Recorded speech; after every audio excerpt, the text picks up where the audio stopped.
اور مچھلی والے پیغمبر یعنی یونس کو یاد کرو جب وہ اپنی قوم سے ناراض ہو کر غصے کی حالت میں چل دیے اور خیال کیا کہ ہم ان پر گرفت نہیں کریں گے،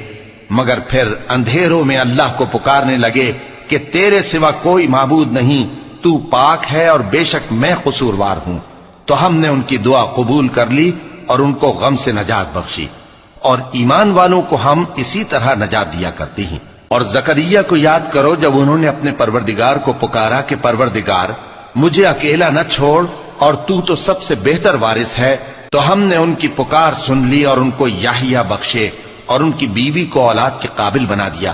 یہ لوگ لپک لپک کر نیکیاں کرتے اور ہمیں امید اور خوف سے پکارتے اور ہمارے آگے عاجزی کیا کرتے تھے۔ اور ان خاتون یعنی مریم کو بھی یاد کرو جنہوں نے اپنی عفت کو محفوظ رکھا، تو ہم نے ان میں اپنی روح پھونک دی اور ان کو اور ان کے بیٹے کو اہل عالم کے لیے نشانی بنا دیا۔